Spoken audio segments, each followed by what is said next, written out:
it's only appropriate that ASU's victory in the Big 12 championship game took place in the state of Texas, as the Texas-to-Tempe movement has played such a critical role in ASU's turnaround. One of the first players that arrived through that pipeline has also blossomed into one of the key defensive contributors. Defensive tackle CJ Fite committed to ASU under the prior coaching staff, then decommitted after the coaching change, but recommitted once he saw the vision that Kenny Dillingham had planned in Tempe. In his second year, Fite embodied that vision after blossoming into an all Big 12 selection and a member of the Pat Tillman Leadership Council. Now an upperclassman, bigger things are ahead. On this episode, Fite and I discuss his growth as a leader, winning the title in his home state, how the team can keep its competitive and underdog edge, the most fashionable Sun Devil, and so much more. So let's get to it. Here's my conversation with CJ Fite. All right, CJ. So we're going to start off with a question from teammate Xavier Alford. He wants to know, what is your kind of favorite hidden gem clothing spot in town? Hidden gem clothing spot. Like out in Tempe, Yeah. I mean Arizona. Where's a place you like to get some clothes that perhaps you're a little protective of? I guess I'm not too protective if I'm gonna say it, but I just say it was one spot at Arizona Mills.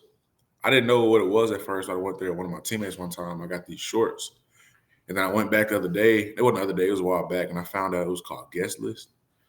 So Guest List, and I know a lot of our teammates go there, so it's not like it's not like I'm gatekeeping it, but I found a lot of good stuff over there. Okay, yeah, because that was his question, because Xavier Giller was talking about how some of the teammates were a little protective of food spots, and so he was inspired, like, all right, so maybe that carried over. Kind of on that note, so you get a lot of those guys hitting up that spot. Who's got the best style, the best fashion on the team? Best style, best fashion. I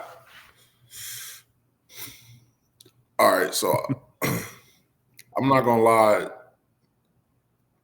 I'd say probably Max. Max is probably. I'm not gonna say he's the top, but I ain't gonna. He's probably one of the ones. Him and who else can I give it to? Oh, that's the only one I can really think about is Max. Okay. But I've been saying Max. Max. I mean, that's every time you see him, he got something on. So I'd probably say Max. Good deal. So of course, right here in early February, kind of the middle of the offseason program, a lot of new faces that are in Tempe, although perhaps not to the level of the last couple of years. Now that you're a veteran of this program, have a couple of years here in kind of in the culture, how are the new guys coming along? And as one of the team leaders, how are you kind of getting them integrated into what the Sun Devil expectations are about? Oh yeah, the new kid. I mean, not the new kids. The new guys. They've been great since they came in. Just the first day.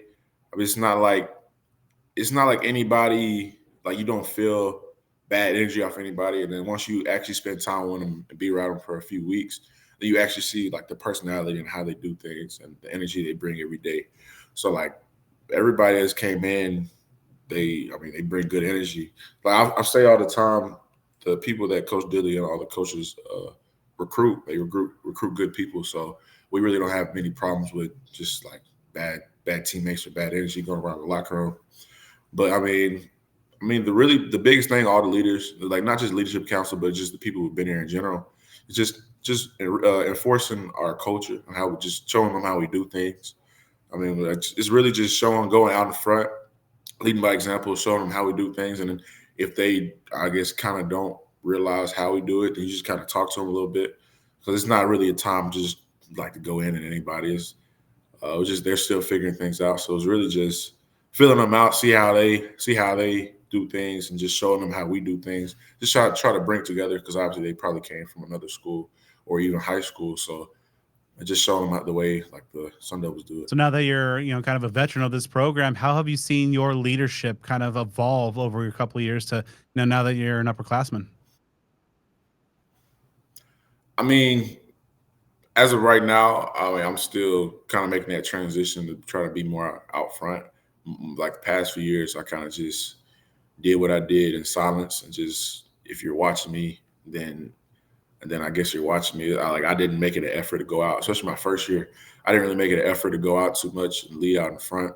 Second year, I try to improve a little bit just because it was expected out of me. So just to try to step out a little bit, and it was like more of speak when I need to, or like pull somebody aside and say something like, "Hey, bro, like, come on, like you know better." Like, just like lock in, just things like that. Just try to keep it subtle. But I mean, whatever the team needs, I'm gonna be the guy that the team needs. So if they need a guy just to stand out and get the team straight, then I'll step up and be that guy. I'm not scared of it at all. I mean, it's something new for me. I haven't, been that role before. Just to be the guy like this, just enforcing or out in the front talking. Because I'm more of a lead by example type. But I'm not gonna shy away from it. If that's what the team needs, then I'll be that guy. So of course, with a lot of you guys in the offseason program, that's one of the things going on this time of year. Another piece of notable news is deal that you have with Burrito Express. And talking to Xavier, it's like you and him are kind of they've got something fun this year. It sounds like you guys are kind of be an offense versus defense approach. You kind of tell our viewers and listeners a little bit more about what to expect with the good folks at Burrito Express. Yeah, we've been pretty cool for the past. I mean, I've always been going there a good bit, and then we actually formed a relationship with my guy Angel over there. We were over there, just topped it up. Just figured we just like he's a genuine person. So once you get around people like that, you just automatically attract to them. So once we talked about having a deal, then we were all for it. So I mean, me and Zay gonna have a tasty burrito for everybody to have, tasty meal. So we're gonna try to beat the offense, get as many points as we can, many burritos sold, meals sold, and then just the winner of each month gets money sent to the charity of choice. So you get to have a little competition and do a good deed. So I mean, it's about the best of both worlds, really. It's really awesome to hear. Can't wait to dive into all that. Let's go back a little bit. Of course, the Peach Bowl is one of the defining moments in recent program history. Where does that rank in terms of just kind of the craziest game that you've been a part of, especially when you factor in the stakes and kind of the emotion of you guys making that such an amazing second half rally? Um, you said in the if the Yeah, craziest where game. does that rank? In terms of just the comeback, the stakes that were on the line as well, and just kind of everything coming together on a national stage. I say two, and all the reason is two is because we didn't finish the game. I put BYU first. We finished that game in a great fashion, Jalen with the pick. So just to have that. But I mean, I'm not gonna, obviously the Texas game was a great. I mean, it was a great game, and it's just to show like the resilience and the way our team can handle adversity. It was great to see. So it's not like I don't know. It was good to see. Obviously, you don't want to go out like that, but it was good to see the fight in the team. Just to how I mean everything we harped on in offseason translated. I mean, it was week in, week out. It wasn't just that one game, but just to see that in the team, I mean, you don't see that very often. So I mean, so we just have to keep harping on something else in this spring and this offseason just to make sure it translates to this next season. So we just got to take a day at a time right now. Focus on training, not worrying about last year, not worrying about next year, just worrying about the success for the day, making sure we're better and working as hard as we can that day. What do you think this team said to the college football world at large? Maybe some of the folks were not maybe paying too much attention to ASU earlier in the year, but especially in a stage like that and the resilience that this team showed. What do you think of this Thunderbolt program and you guys were able to tell the people? I mean, really, you just show them how our culture of football is. But I mean, once again, after this season, nobody's going to care about that anymore. Everybody's going to be just saying, "Oh, we're going to be able to do it again." But we're not worried about that right now. We're just worried about, like I said, just making sure we're better each day. Because once you start thinking about all the other stuff, then that's where everything falls apart. So we just worry about being better each day, making sure all the outside noise from everybody else doesn't affect us. Like even like it was last year, we had outside noise, people down us, but we just had it one year out the other, used it as a little motivation, little fuel. We just kept it pushing and doing what we had to do. And we just focused on ourselves. So that's just what we're going to continue to do is focus on Of ourselves. course, you guys were riding just kind of that underdog feel and have improving those doubters wrong. Do you think that perhaps the end of that Peach Bowl and just be coming up, close but not quite there yet, does that just add a further layer of that underdog mentality and just more fuel to the fire? I'm, I mean, nobody really should, I'd hope so, really. Nobody really should be happy. Nobody should be complacent with just making it that far. I mean, that's no fun just to come up short like that. So, I mean, I hope it's in the back of everybody's mind, but at the same time, you can't really linger on it too much. You just have to, just have it there, but not let it affect the way you do things. Just have it as like just have it. I don't know, just like a little. Sometimes, like anytime you feel like you're not doing something, just have that little whisper in your ear or something. So I think just having it there, just make sure you keep the edge. That's the biggest thing is going through having what people call success this past season. Just trying to see are people going to still have that same edge we had last year with the underdogs? And to be honest, I think we will. I mean, that's just how our program is and how the players we have on this team. We've been underdogs our whole lives, so it's like, why change now just because we had a little bit of success that we work for and we expect from our team and ourselves. So, I mean, as long as we keep that edge, we don't really care how the outside world's feeling there. As long as we just keep doing us. How cool was it to go back to your home state and play for a conference title and just really get that W in the fashion in the resounding fashion that you guys were able to do? It was great. It was great just to obviously growing up. You watch those games. You watch those. Like I watched that game, one of those games, with my dad multiple times. So to have them in the stands while me playing in it, and just being around the people who I was with, like our team on the field and our coaches, and just to enjoy that moment with going towards my brothers on the field, and then going to the stadium and the stands and seeing my family. I had a lot of people there, so just to go from my teammates to my family, it's just joy on joy, like blessings on blessings. So it was a blessing for sure. God bless us for sure. What made that 2024 Sun Devil team so special? What were the key things that really kind of set it apart in your mind? We never gave up. We fought. Uh, we had an edge about us. Like we had, when you turn on the film, you could see the fire. Like people when people watch the film and they go in their interviews talking about us, like you see, like they always talk about how hard we play and the edge we have when we play. So I mean, that's just how everybody is around the locker room. That's just who the people are on this team. Everybody has that chip on their shoulder, and I mean, you can't ask for anything better for people who play hard and who are talented at the same time. So just to have the talent and the work ethic and the chip on the shoulder and just that eager and that hunger to go out there and play and just the grind, not even just playing football, but the grind that comes with it. So just to have that together, I mean, it's kind of hard it's kind of hard to stop somebody like that. No, I know, the page is turning. You guys are all looking forward to, this upcoming season. But did you, at some point over the last, several weeks, so allow yourself some time to kind of take it all in and be like, we were picked last and then finished seventh, and, in the final poll, and just kind of, take in the accomplishment that you guys were able to collectively do together? I mean, I'd say not since the season ended. I mean, because after you lose, it's like you just like, I don't like to try to find a way to make it feel better. I just feel like that's what happens when sometimes that happens. You just kind of, I mean, obviously you want to find a light in a lot of situations, but at the same time, we don't like losing, so it's not like, oh, it's like we just want any moral victories. That's kind of what I'm trying to say. It was just, it was bittersweet, but more bitter.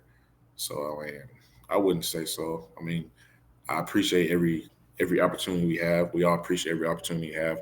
So obviously, in the moment, we appreciate it and we thank God for the blessing that He's given us. But when it's done. Really, especially when it's a loss. Of course, the Sun Devil fan base has been a little starved for success over the last several seasons, but then the way you guys were able to capture the hearts and minds of the Valley, and as Kenny says, you really truly got the Valley activated. With the fans just showing up to send you guys off and greet the buses. Overall, what was it like from a player's perspective to see the kind of the ripple effect of the success on the field going out into the community and activating the value like you guys were able to do. It felt great. We were at this school one time, and somebody asked the same question, and just to see, like you said, the send off, and we come back from the game, and there's hundreds of people outside waiting for us to come back at 12 o'clock at night. So like seeing that and just seeing the growth of this program and the growth of the valley, it's been beautiful. This is what Coach Dilly had in his mind when he first got here, and to see it come to life, it's been great. And yeah, so I remember I was at Chipotle one day. This dude asked me, "You on the football team?" I was like, "Yeah." And then he was like, "Your head coach came here," and everybody started swarming him. So he's like, he made this big scene, and it was like just to hear that, it's kind of cool. It's just like people love ASU football, so like we're doing something special here. And of course, your play was a huge part of this team's success overall. I know you're a team first guy, but when you look back at your individual play last season, obviously a season which ended with all Big 12 honors as well. How do you feel you played? What were some of the things, the takeaways that you're able to kind of see from the film, and things that you're going to look to put forward into the upcoming season? Yeah, all I really ask myself is to continue, make sure I give all I have and continue to get better each day, each game, each year, each season.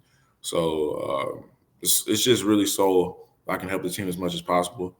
Our biggest thing on defense, do your 111th, and if I can't do my 111th the best as I can, I'm kind of hurting the team. So just to make sure I can do my job the best as I can, my best abilities as hard as I can, that's really how I want to keep my mind. And I say for the most part, I really try to do that. So I let everybody else be the judge of that, and I just play and use the abilities God gave Of me. course, you're part of the 2023 Sun Devil team that went through some adversities, a lot of obstacles before the major success last season. What were some of the lessons you took from that tough 2023 year that you think you are able to apply to this year that played a factor in the big turnaround? I say finishing. A lot of our games last year were close. We just didn't finish. So, I mean, we harped on it in the offseason, harped on response, harped on our adversity. And as you see the flip in the games, the first year you see us in those situations in the game and we don't finish them. And this past year, you see us in those games, those tight situations in the game, and we come out with the win. So I think it's just really what you think about is what is going to come happen. Like you think about obviously finishing those games and working through adversity and those tough times. I mean, then it'll be a habit in the way you do things and just turn it to your culture. So that's really what it So was. now that you've had a couple seasons playing for him, what kind of impact, maybe on and off the field, has Coach Dillingham had on you? Man, he's made a big impact. Just, I don't know, just like the things he teaches us. He doesn't just teach us football. He teaches us a thing about life. Like our culture, our culture is be a good person, make good decisions, and work hard, have fun, working harder than anyone in the country. There we go.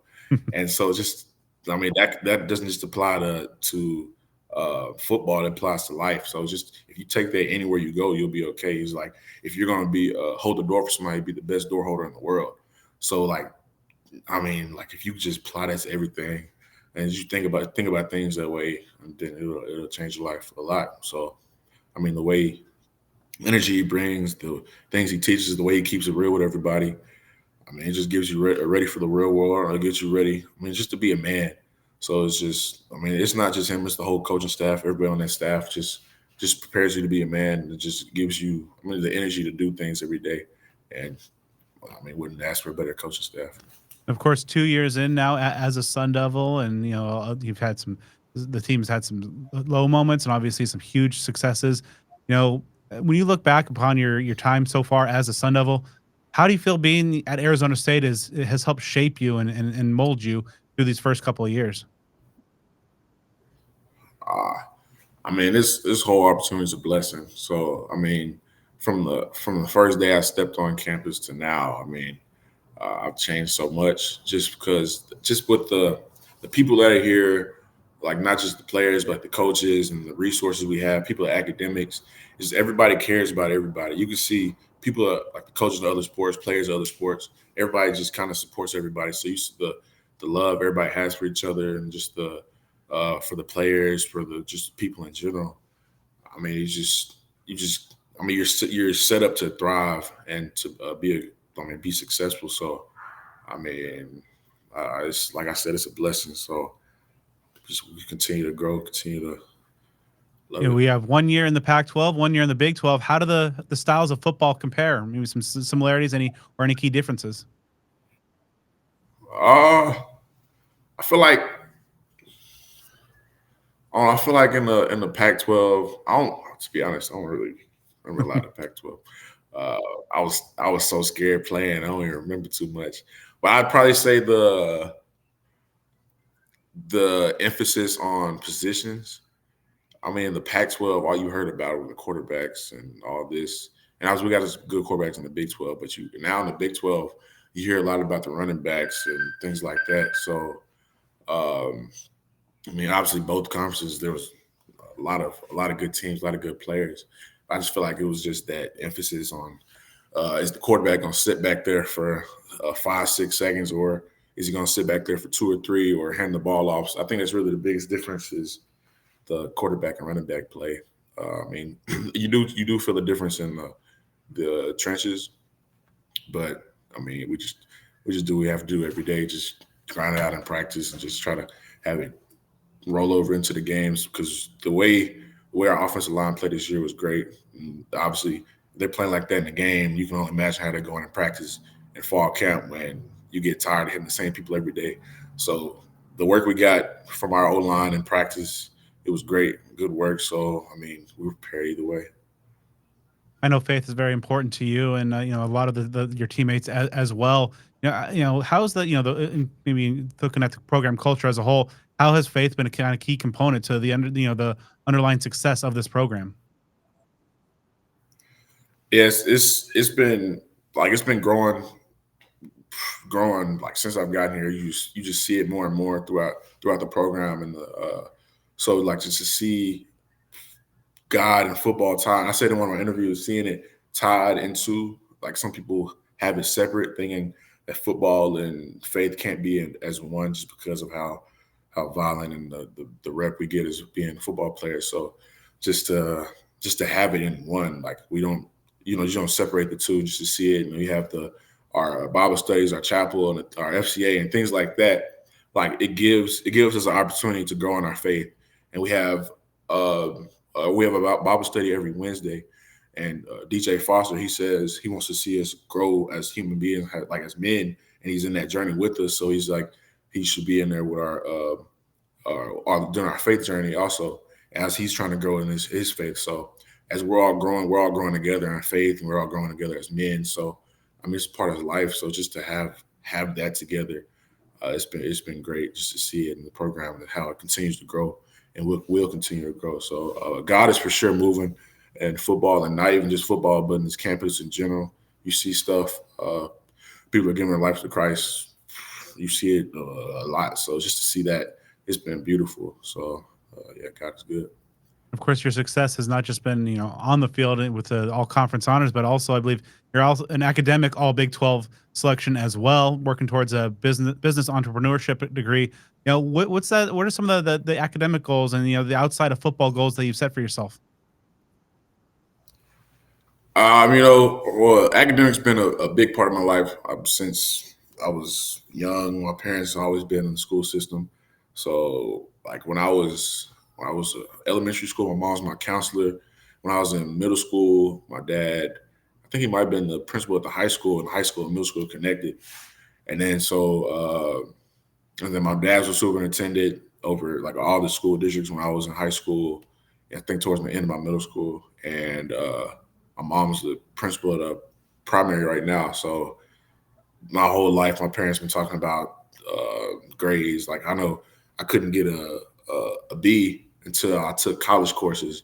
My mom was like, "If you get a B in college course, I won't be mad because those are different." But I mean, like I'd still try to bring that over.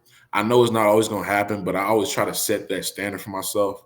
Like you just got to have standards in everything you do. You can't just go about things like I heard it a lot since I got here. The way you do one thing is the way you do everything. So if you just don't care about it, I mean, it might not work out for you. So I try to set that standard for myself to make sure I thrive in that part. I think being a scholar baller is a big part.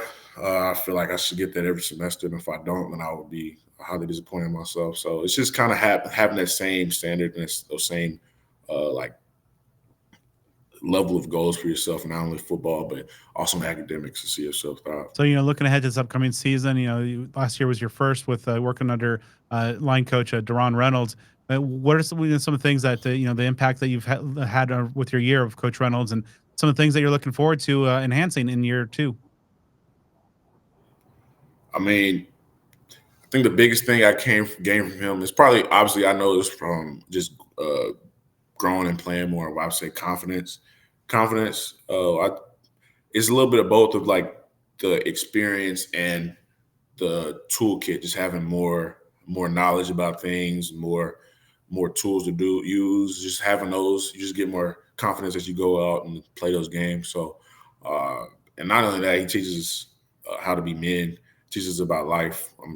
It comes up a lot because our coaching staff really harp on it. Like some people say, we're here making men. Like our coaching staff really does that. Before we start most of our meetings, he has a slideshow, and the first few slides are quotes or lessons and things like that for us to read and like to really understand. So I look forward to our future together. I mean, it's going to be great. And the D-line room is great depth, and with Coach Reynolds and Coach Amy.